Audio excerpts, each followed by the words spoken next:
The Reverend W. Awdry was many things, but one of the most prominent was specific, and this reflects very greatly in his work. I've talked about this a little bit before, with how he would root his engines in reality, by basing them off real locomotives, or even with the situations they would find themselves in, being based off of things that actually happened in real life. To put it simply, he had a vision of what exactly he wanted his stories and the characters in them to look like. So imagine his frustration when he asks for a certain locomotive, and a whole other one gets illustrated. At this rate, it may seem like a familiar story, especially if you've seen my Percy video. But believe it or not, there's a character who caused even more confusion and thus anger for Awdry. That character being Henry, an engine who can be confusing for even the most acquainted Thomas and Friends fan, as in a way, he's a bit of a loaded character, and so is the confusing basis behind him. This video won't be focusing on Henry's history necessarily. For that, I highly recommend the Unlucky Tugs video, which I'll have linked in the description, but instead his basis issues and what led Henry to be the locomotive we know him as now. A good-hearted but very sickly engine, so let's go ahead and get into it.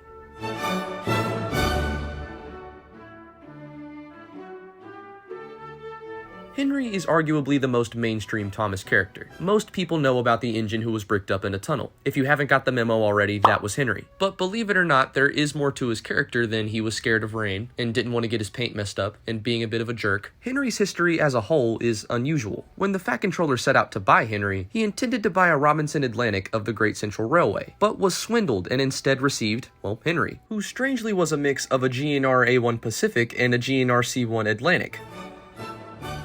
According to men who worked on Henry before his rebuild, he had a superficial likeness to Gordon, but the aesthetics were as far as this went. Although Henry's exact origins are difficult to trace, it's generally thought that he was built by an unknown rival locomotive builder to Sir Nigel Gresley, who spy stole the wrong drawings for Gresley's upcoming A1 Pacifics, which thus would result in Henry. The rival locomotive builder looked to get rid of this flawed design to the first buyer, and it's well known that when Topham received Henry, he was not the most happy. But his frustration would only grow worse, as Henry in this shape would develop performance issues. There were several flaws in his design, and these flaws would only be compounded by his stay in the tunnel. Henry was a bad steamer, but with good quality coal, he could get enough heat to make plenty of steam. But on the chance a poor lot would be delivered, his undersized firebox could not hold enough coal to make a proper fire. You might be thinking, what does an undersized firebox mean for a locomotive? Well, that means they can't generate enough heat to make the proper steam they need to do their work. To make it a bit more simple, look at Henry. He's a big engine. If he can only generate a little bit of steam, he's not going to be able to go far, or pull much. And this was a problem he ran into consistently.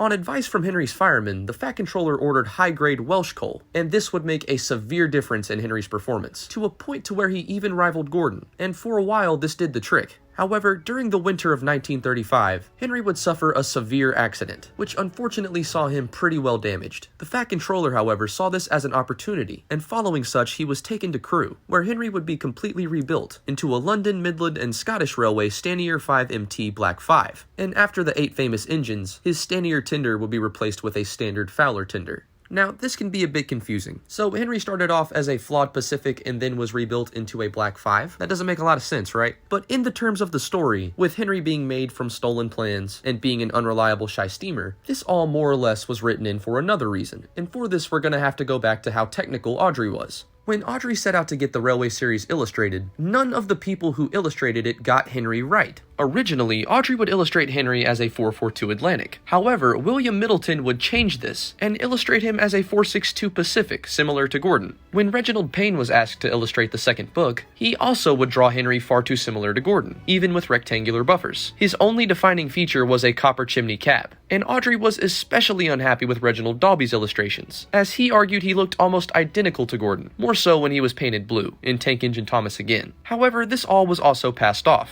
The buffers by explaining he needed to use Gordon's buffers while his were being repaired, but to make matters worse, the inconsistency was constant, and Henry would often have multiple shapes in the space of a single story. In fact, in most of Dalby's illustrations, he was portrayed incorrectly as a 460 instead of a 462, not the 442 Atlantic, which Awdry originally envisioned.